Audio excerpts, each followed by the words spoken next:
Elle dit, la gloire est bannie d'Israël, car la de Dieu est prise. 1 Samuel 4, 22. Lorsque Salomon eut achevé de prier, le feu descendit du ciel et consuma l'holocauste et les sacrifices, et la gloire de l'Éternel remplit la maison. 2 Chroniques 7, 1. Ces paroles nous sont données par le Seigneur.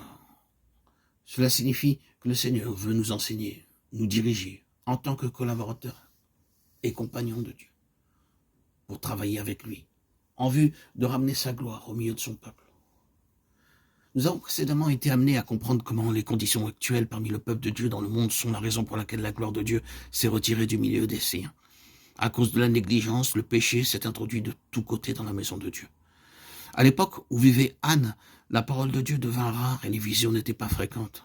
En ce temps-là, le Seigneur lui-même avait été privé, sa gloire et ses droits lui ayant été dérobés par ses propres serviteurs.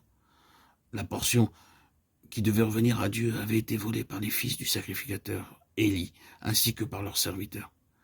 Alors que les Israélites venaient pour offrir leur sacrifice au Seigneur dans la maison de Dieu, les serviteurs des fils du sacrificateur Élie venaient avec leurs fourchettes à 3 dents pour s'emparer pour eux-mêmes de ces portions. Ainsi, ces portions qui étaient destinées à Dieu furent volées par les serviteurs des fils d'Élie pour leurs propres besoins, pour leur propre satisfaction. Et si quelqu'un voulait s'opposer à cette manière de faire, il se voyait appliquer la violence pour lui prendre de force les portions d'entre ses mains. Pour ces mêmes raisons, le péché se multipliait et abondait partout dans la maison de Dieu, à tel point que la mort spirituelle s'abattit sur le sacerdoce.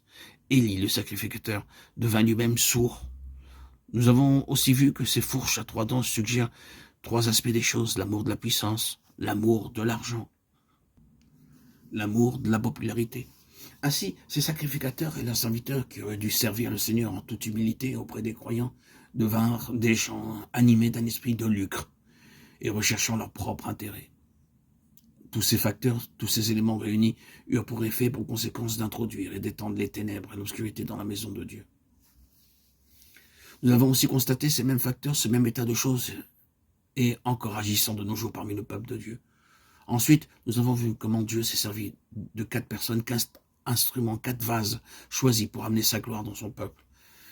Et si nous lisions et étudions attentivement les 2 livres de Samuel et le premier livre des Chroniques, nous verrions comment Dieu agit avec minutie, avec sagesse, en vue de ramener sa gloire parmi les siens. C'est en agissant ainsi avec nous pour notre éducation que le Seigneur nous amène à être ses collaborateurs, ses compagnons. C'est là un privilège qui n'est pas donné aux anges. Même s'il y a beaucoup d'anges, un grand nombre d'anges puissants et rayonnants, ce n'est pas leur privilège. Ces anges, en tant que serviteurs de Dieu, entendent continuellement la voix de Dieu et obéissent à sa parole. Cependant, nulle part dans la parole de Dieu, ils ne sont appelés les compagnons et les collaborateurs de Dieu. Ils ne sont pas autre chose que des esprits employés au service de ceux qui doivent hériter du salut. Nous avons constaté ce fait dans Hébreux 1, 13 et 14. Mais quand, à nous, croyants, nous avons une très grande responsabilité qui repose sur nous, celle de ramener la gloire de Dieu au milieu du peuple de Dieu.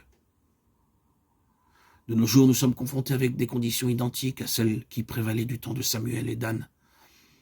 Dans 2 Timothée 3, Paul parle de 30 signes des temps à la fin. Par ces signes, nous pouvons constater à quel point nous autres chrétiens sommes devenus stériles, infructueux.